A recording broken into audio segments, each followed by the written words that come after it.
Pemilihan calon presiden di tahun 2024 sebentar lagi sudah memasuki masa kampanye, ramai suara dari para pendukung masing-masing tokoh andalannya semakin kencang terdengar di setiap ujung penjuru. Tak luput, isu-isu negatif dilemparkan oleh oknum yang pastinya tidak diketahui orangnya terus menghantui kubu lain. Berbekal berbagai isu untuk menjatuhkan lawan seakan menjadi hal yang lumrah. Kemudian, isu politik dari partai-partai besar tak lagi bisa dihindari. Saling lempar bola panas, rebut-rebutan tokoh dengan elektabilitas tinggi pun terus terjadi hingga sekarang.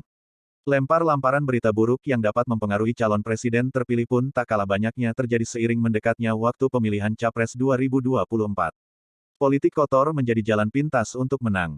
Terutama, panasnya suasana di dalam istana terus memanas. Kekecewaan beberapa petinggi karena perbedaan pendapat terus bergulir, resah hati menyelimuti hari-hari sang kubu yang berlawanan arus pun terjadi. Namun, hal yang mensoroti rakyat kali ini adalah pembangunan IKN.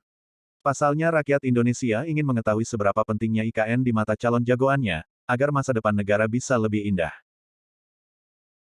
Karena bagi para pecinta alam dan lingkungan, IKN hanya merusak populasi hutan yang indah dan rimba. Lalu bagi sebagian pengams politik, IKN merupakan sarang korupsi. Tetapi, bagi sebagian orang IKN merupakan potensi menghidupkan ekonomi. Dan kalangan masyarakat sekitar atau suku Dayak Merah sangat mendukung berlangsungnya program IKN, karena dianggap baik bagi mereka. Intinya, IKN akan indah dan busuk di beberapa mata masyarakat tergantung pada sisi pandangnya.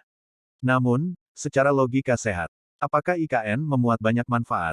Atau hanya sensasi belaka? Karena isu pendanaan IKN yang terus berubah-ubah, rakyat Indonesia malah ketakutan jika IKN akhirnya menggunakan dana APBN. Karena dilihat dari fungsinya, APBN harusnya dicurahkan pada rakyat agar sejahtera. Walaupun IKN sudah dirumuskan menjadi UU, tetapi mandat utama dari UUD adalah mensejahterakan rakyat dan memfasilitasi kebutuhan rakyat menjadi misi utama bagi negara dalam tugasnya. Ganjar, tokoh capres nomor 1 pada survei sementara memberikan opininya tentang IKN. Berikut cuplikannya. Ini kan harus jalan. Dengan segala jerih payahnya harus dilakukan. Maka kalau kami melihat fondasi yang cukup kuat diletakkan oleh Pak Jokowi ini perlu satu dipercepat. Jadi percepat itu bisa kita katakan sebagai pemanfaatan. Dua, penuntasan sampai cita-cita yang diharapkan.